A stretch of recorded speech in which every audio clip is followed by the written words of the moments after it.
UDF സർക്കാർ അധികാരമേറ്റ ശേഷം നടത്തിയ സർക്കാർ അഭിഭാഷക നിയമനങ്ങളിൽ വിവാദം പുകയുകയാണ്. സംഘടനാ ബന്ധമില്ലാത്തവരെയും മറ്റു പാർട്ടികളിലുള്ളവരെയും അയോഗ്യരെയും എല്ലാം നിയമിച്ചുവെന്നാണ് ആക്ഷേപം.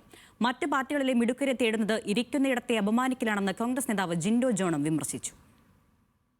നിയമമന്ത്രി കൂടിയായ മുഖ്യമന്ത്രി VD സതീശന്റെ താൽപര്യപ്രകാരം നടത്തുന്ന നിയമനങ്ങൾക്കെതിരെയാണ് വിമർശനം ശക്തമാകുന്നത്. Special government pleader, senior government pleader തസ്തികകളിലെ നിയമനങ്ങളാണ് വിവാദമായത്. CPI തൃപ്പൂണിത്തുറ ലോക്കൽ കമ്മിറ്റി അംഗം അഡ്വക്കേറ്റ് P. ദീപ്തിയെയാണ് ഗവൺമെന്റ് പ്ലീഡറായി നിയമിച്ചത്. ഗവൺമെന്റ് പ്ലീഡറായി പേര് വന്നതോടെ അഡ്വക്കേറ്റ് P. ദീപ്തിയുടെ രാജി CPI ലോക്കൽ കമ്മിറ്റി എഴുതി വാങ്ങി. പ്ലീഡർ സ്ഥാനമോ പാർട്ടി അംഗത്വമോ ഏതെങ്കിലും ഒന്ന് രാജിവെക്കണമെന്നായിരുന്നു പാർട്ടി നിലപാട്. ഇതോടെ ദീപ്തി പാർട്ടി സ്ഥാനം രാജിവെച്ചു. എന്നാൽ CPIയിൽ നിന്ന് നേരത്തെ രാജിവെച്ചിരുന്നതായും വ്യക്തിപരമായ കാരണങ്ങളാൽ പ്ലീഡർ തസ്തികയിലേക്ക് ഇല്ലെന്നുമാണ് പിന്നീട് ദീപ്തി പ്രതികരിച്ചത്.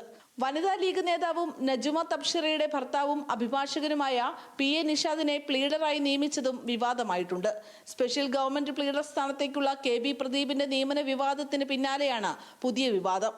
അഭിഭാഷകരുടെ നിയമന വിവാദത്തിൽ വിമർശനവുമായി കോൺഗ്രസിന്റെ മാധ്യമ വക്താവും എറണാകുളം ജില്ലാ പഞ്ചായത്ത് അംഗവുമായ ജിൻഡോ ജോണും രംഗത്തെത്തി. 10 വർഷം പ്രതിപക്ഷത്തിരുന്നപ്പോൾ വിയർത്തു പണിയെടുത്തവരെയും തെരുവിൽ പോരാടിയവരെയും അവഗണിച്ച് മറ്റു പാർട്ടികളിലെ മിടുക്കരെ തേടുന്ന ഇടപാട് ഇരിക്കുന്നയിടത്തെ അപമാനിക്കലാണെന്ന് ജിൻഡോ ജോൺ പറഞ്ഞു. ഇത്തരം കാര്യങ്ങൾ ചെയ്യുമ്പോൾ ഇപ്പോൾ വലിയ തിരക്കുണ്ട്. ഇപ്പോൾ നമ്മൾ ഒരു 10 വർഷത്തിന് ശേഷം വരുന്ന ഒരു അധികാരത്തിലേക്ക് വരുന്ന സാഹചര്യമാണ്. സ്വാഭാവികമായിട്ടും ഇത്തരം കാര്യങ്ങൾ പരിശോധിക്കുന്നതിൽ ഒരു വലിയ തിരക്കും ബഹളമൊക്കെ ഉണ്ടാകും. അപ്പോൾ അതിനിടയ്ക്ക് അശ്രദ്ധയിൽ സംഭവിച്ചു പോയതായിരിക്കും. പക്ഷെ വരുന്ന മിസ്റ്റേക്സ് അത് തിരിച്ചറിയുമ്പോൾ അല്ലെങ്കിൽ പൊതുസമൂഹം അത് ചൂണ്ടിക്കാണിക്കുമ്പോൾ കൃത്യമായി തിരുത്താൻ കാണിക്കുന്ന ഒരു ആർജവം, അതിനെ നമ്മൾ അഭിനന്ദിക്കേണ്ടതാണ്, അത് അക്സെപ്റ്റ് ചെയ്യേണ്ടതാണ്. അപ്പോൾ തന്നെ ഇത്തരം മിസ്റ്റേക്സ് ഉണ്ടാകാതിരിക്കാൻ വേണ്ടിയിട്ട് നിയമനങ്ങൾ നടത്തുന്ന സമയത്ത് തന്നെ കൂടുതൽ ജാഗ്രതയോടെ പരിശോധിക്കും. നിയമനങ്ങളിൽ കോൺഗ്രസ് അഭിഭാഷക സംഘടനയായ ലോയേഴ്സ് കോൺഗ്രസിനെയും മുസ്ലിം ലീഗിന്റെ ലോയേഴ്സ് ഫോറത്തിനെയും തഴഞ്ഞെന്നും പരാതിയുണ്ട്. കോഴിക്കോട് സൗത്ത് മണ്ഡലം MLA ഫൈസൽ ബാബുവിന്റെ PA നിയമനത്തിൽ യൂത്ത് ലീഗിലും SCUവിലും അമർഷമുണ്ട്.